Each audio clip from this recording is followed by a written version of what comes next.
Everyone, welcome to topper classes. मैं Rosy आ गई हूँ फिर से आपके पास एक नए वीडियो के साथ। तो चलिए जानते हैं जितने भी शिफ्ट हुई है अभी तक RI ओमिनो की, जितने भी OSSC की अभी तक के शिफ्ट आर्टिकल जितने भी पूछे गए वो सारे आज एक ही वीडियो में देखेंगे। आई होप ये वीडियो आपके लिए बहुत ही ज्यादा हेल्पफुल रहेगा, क्योंकि जितने भी सारे आर्टिकल आए हैं सारे शिफ्ट में वो सारे मैं यहाँ पे लिखती हूँ।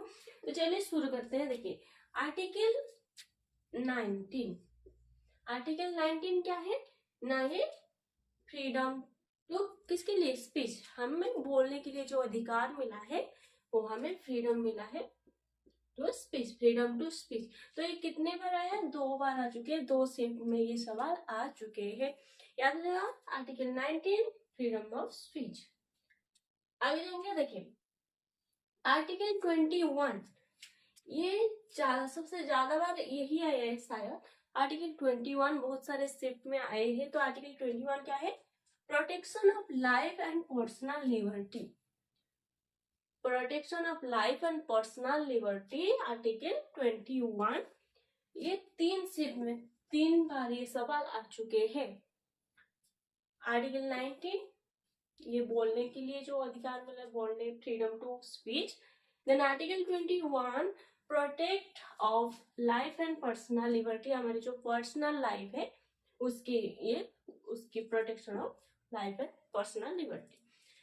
देन आगे देखेंगे आर्टिकल 161, आर्टिकल 161 जानेंगे तो power of governor to grant pardon, ये है आर्टिकल 161।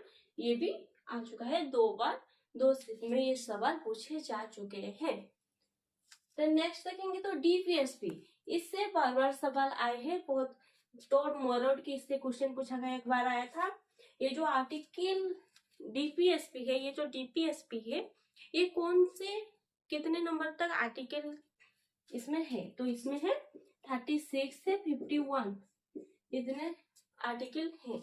एक बार पूछा गया था, देन इससे पूछा गया था, देन 48A, 48A ये क्या बोलता है, ये पूछा गया था, ये भी DPSP के अंदर आता है। तो 48A ये क्या बोलता है वो पूछा गया था। तो देखिए protection of environment and safeguarding of forest and wildlife, जो फॉरेस्ट एंड वाइल्ड लाइफ को उसे प्रोटेक्ट किया जाता है वो है किस आर्टिकल में लिखा गया है, ये ना ये लिखा गया है आर्टिकल 48A पर। याद हो जाएगा आर्टिकल 48A जो कि DPSP के अंदर आता है वो है protection of forest and wild life. Okay खत्म। देन आगे बढ़े, यहाँ हो जाएगा यहाँ तक DPSP 36 to 51। देन ये 48A कैसे प्रोटेक्ट करता है, फॉरेस्ट एंड वाइल्ड लाइफ को। देन चलेंगे आगे आर्टिकल 167। देखिए यहाँ पे पूछा गया 161, यहाँ पे 167, देन और भी पूछा गया 166, यही आसपास से आएंगे। तो 167 ये क्या बोलता है, ड्यूटी ऑफ CM की ड्यूटी को इसमें लिखा गया है, इसमें ना आर्टिकल 167 हो जाएगा यार। देन आगे चले, नेक्स्ट देखेंगे तो आर्टिकल 316 इनमें लिखा है appointment and term of office member, इसके बारे में इसमें लिखा गया है। फिर पूछा गया था आर्टिकल 1 से, आर्टिकल 1 सबको पता होगा क्या है, name and territory of union, name and territories of union article 1 हो जाएगा।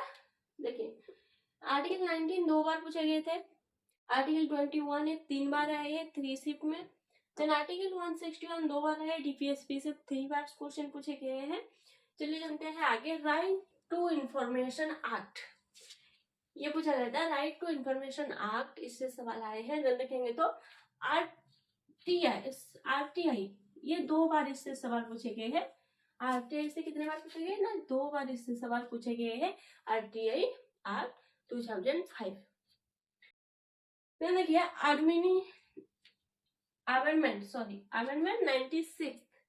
अमेंडमेंट 96 से बार बार सवाल आया था, इसमें 2 या 3 बार ये सवाल आए थे। अमेंडमेंट 96। देन देखेंगे तो कंज्यूमर प्रोडक्शन एक्ट 1986 इससे आए थे। तो आर्टिकल 166 इससे 2 बार सवाल आए हैं, ये 2 बार पूछे गए, 2 शिफ्ट में ये सेम ही सवाल आए हैं। Article 166 conduct of business of the governor of a state, क्या बोला, conduct of business of the governor of a state. Then पूछा गया था आर्टिकल 371, देखिए यहाँ पे पूछा गया था 316, देन यहाँ पे 371।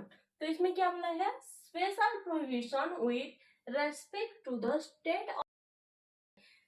जो आर्टिकल 371 इसमें लिखा गया है नागालैंड, किसके नाम, नागालैंड। ये जो आर्टिकल 371 है, इसकी ABCD इसमें सारे स्टेट के ऐसे लिस्ट नीचे नीचे आए हैं, नागालैंड, आसाम, गुजरात, आंध्र प्रदेश, ऐसे सारे हैं। देन देखेंगे तो आर्टिकल 21A, देखिए यहाँ पे पूछा गया है आर्टिकल 21 जो भी था protection of life and personal liberty. Then article पूछा गया आर्टिकल 21A से, तो आर्टिकल 21A जो है वो क्या है ना, right to education. Article 21A right to education क्या है, right to education. Then article 326 ये है राइट टू वोट, वोट देने का जो अधिकार है हमें, वो कहाँ लिखा गया है ना, आर्टिकल 326 में ये लिखा गया है राइट टू वोट, हमें वोट देने के जो अधिकार है वो आर्टिकल 326 में लिखा गया है। जब देखेंगे आर्टिकल 200 स्टेट विल के बारे में इसमें लिखा गया है, किसके बारे में, स्टेट विल के बारे में, किसमें, आर्टिकल 200। ओके, ये सारे थे जितने भी आर्टिकल अभी तक आए हैं, क्वेश्चन जो आ रहे हैं उनके एग्जाम में, जितने भी क्वेश्चन आर्टिकल्स रिलेटेड आए हैं वो सारे यहाँ पे एक बार रैपिडली देख लेते हैं, याद हो जाएगा। चलिए, article 90 freedom to speech. Then article 21 देखेंगे तो ये क्या बोला है, protection of life and personal liberty. Then article 16 दो बार क्वेश्चन, सॉरी 161 दो बार क्वेश्चन आए हैं, power of governor to grant pardon. देखें तो डीपीएसपी से सवाल आया था, ये 36 to 51। और article 48A protection of empowerment of environment safeguarding of forest and wildlife. Then article 167 इसमें सीएम के ड्यूटी के बारे में लिखा गया है। देन देखेंगे तो article 316 appointment and term of office member. Then Article 1 name and territory of the union. Then Article Act with right to information Act. Then RTI दो बार सवाल आए हैं, RTI 2005 ये एक रह गया है। आर्टिकल 51A, आर्टिकल जो 51A उससे पूछा गया था, तो ये है हमारी फंडामेंटल ड्यूटी, क्या है ना, ये है फंडामेंटल ड्यूटी, याद हो जाएगा article 51A fundamental duty. Then देखेंगे तो कंज्यूमर प्रोटेक्शन एक्ट आया था। देन देखेंगे ये जो आर्टिकल 166 क्या था, ये conduct of business of the government of a state. Then article 371 special prohibition duty respect to the state of Nagaland. Then article 21A right to education, article 326 right to vote, article 20 state bill के बारे में इसमें पूछा गया है। तो देख के चलिए, इसमें से आपको बहुत ही ज्यादा हेल्पफुल रहेगा आपके लिए ये जो एग्जाम जिसके है आगे। तो ये सारे आ रहे हैं जो आर्टिकल्स पॉलिटी रिलेटेड। तो मिलते हैं नेक्स्ट वीडियो में, थैंक यू।